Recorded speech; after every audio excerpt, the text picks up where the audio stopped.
Hi hello friends, welcome back to our channel. இன்றைக்கி நம்ம வீடியோவில் என்ன பார்க்க போகிறோம் அப்படின்னு பார்த்தீங்கன்னா, தட்கல் ரிசர்வேஷன் ட்ரெயின் டிக்கெட் நம்ம போடுவோம் பார்த்தீங்களா, முன்னாடி நாள் டிக்கெட் போடுவோம்ல, அந்த தட்கல் ரிசர்வேஷன் ஃபார்ம் வந்து எப்படி ஃபில்அப் பண்ணுறது அப்படிங்கிறத பார்க்க போகிறோம். இந்த ஃபார்ம் வாங்கணும் அப்படின்னம்னா நம்ம ரயில்வே ஸ்டேஷனில் பார்த்தோம்னா காலையில் நம்ம சீக்கிரமாக ஏர்லி மார்னிங் போய் லைனில் நின்னோம் அப்படின்னம்னா நமக்கு வந்து 7 to 8 இந்த ஃபார்ம் வந்து கொடுப்பாங்க. இப்போ எனக்கு இது வந்து 2வது டோக்கனாக வந்திருக்கு.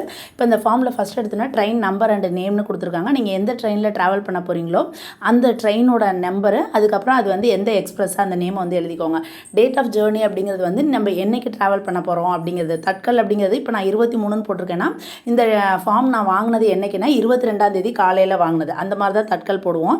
டேட் ஆஃப் ஜேர்னி அந்த டேட்டை போட்டுக்கோங்க. அதுக்கப்புறம் கிளாஸ் வந்து ஸ்லீப்பரில் போகிறீங்களா அந்த மாதிரிங்கிறத ஸ்லீப்பர் போட்டுக்கோங்க. இப்போ நம்ம எத்தனை பேர் போக போகிறோம் அப்படிங்கிறதுக்கு நம்பர் ஆஃப் பர்த் வந்து 3 வேணும் அப்படிங்கிறது. அதுக்கடுத்து அந்த இடத்துல boarding at reservation up to அப்படின்னு கொடுத்துருப்பாங்க. அந்த ட்ரெயின் எங்கேருந்து ஸ்டார்ட் ஆகி எங்கே போய் ரிசீவ் ஆகுதோ அதை நீங்கள் போட வேணாம். நீங்கள் எந்த ஸ்டேஷனில் ஏற போகிறீங்க, ஃபார் எக்ஸாம்பிள் நான் வந்து திருச்சியில் ஏற போகிறேன், அதை போட்டு டு காரைக்கால் அப்படிங்கிறத போட்டிருக்கேன். கீழே அதுக்கடுத்து வந்து நீங்கள் எத்தனை பேர் ட்ராவல் பண்ண போகிறீங்களோ அவங்களோட நேமை வந்து நீங்கள் ஃபுல் கேபிட்டல் லெட்டரில் எழுதிக்கோங்க. மேலா ஃபீமேலா அவங்களோட ஏஜ் அதை எழுதிக்கோங்க. அதுக்கப்புறம் அண்டர் 5ல் யாராச்சும் ட்ராவல் பண்ணுறாங்க, அதாவது 5 ஏஜுக்கு கம்மியாக ட்ராவல் பண்ணுறாங்கன்னா அவங்களோட நேம் எழுதி அவங்க என்ன ஜெண்டர் அவங்களோட ஏஜ் எழுதிக்கோங்க. கீழே வந்து நீங்கள் இப்போ யார் ஃபார்ம் கொடுக்குறீங்களோ உங்களோட நேமு, உங்களோட அட்ரஸ்ஸு, உங்களோட ஆதார் கார்டு நம்பரு, உங்களோட சிக்னேச்சர் இதை மட்டும் நீங்கள் கொடுத்தா போதும், இதாயிரும். இந்த ஃபார்முக்கு நம்ம என்ன கொடுத்துருக்காங்கன்னா ஒரு ஆளுக்கு வந்து ஒரு ஃபார்ம் தான் கொடுப்பாங்க. ஒரு ஃபார்மில் 4 பேர் மட்டும்தான் ட்ராவல் பண்ண முடியும்.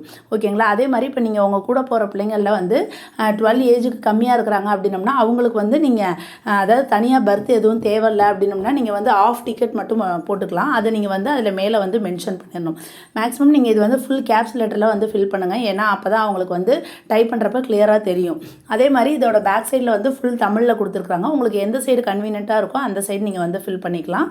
அதே மாதிரி நம்ம போகிறப்ப இது மாதிரி ஆதார் கார்டோ இதெல்லாம் ஒரிஜினல் இதெல்லாம் எடுத்துகிட்டு போகணும் அப்படிங்கிற எந்த அவசியமும் கிடையாது. இருந்தாலும் நீங்கள் கையில் வச்சுக்கிறது நல்லது. ஆனால் நீங்கள் ட்ரெயினில் ட்ராவல் பண்ணுறப்ப கண்டிப்பாக வந்து இந்த தட்கல் டிக்கெட் புக் பண்ணதுக்கு அப்புறமேல ஃபிசிக்கல் ட்ரெயின் டிக்கெட் கொடுப்பாங்க, அது வச்சுக்கணும். நீங்கள் இப்போ ஒரு 4 பேர் ட்ராவல் பண்ணுறீங்க அப்படின்னம்னா அதில் கண்டிப்பாக ஒருத்தவங்களோட ஆதார் கார்டு நீங்கள் கையில் வந்து வச்சுக்கணும்.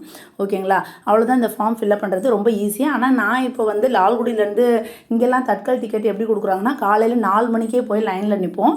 4 மணிக்கு லைனில் நின்று வரிசையாக 1 2 அப்படிங்கிற மாதிரி எல்லாம் லைனில் நின்றுக்குவோம். அவங்க ட்ரெயின் இந்த ஃபார்ம் நமக்கு கொடுக்குறது 7 மணிக்கு தான் கொடுப்பாங்க. இது வந்து லால்குடியில் இந்த மாதிரி இருக்குது. இது மாதிரி ஒவ்வொரு ஊர்லேயும் ஒவ்வொரு மாதிரி இருக்கும். நீங்கள் இப்போ வீடியோ பார்க்குறவங்க உங்களுக்கு வந்து எத்தனை மணிக்கு இந்த மாதிரி தட்கல் ஃபார்ம் கொடுப்பாங்க அப்படிங்கிறத கீழே மென்ஷன் பண்ணுங்கள். ஓகே ஃப்ரெண்ட்ஸ், அடுத்த ஒரு நல்ல வீடியோவில் பார்க்கலாம். பாய்.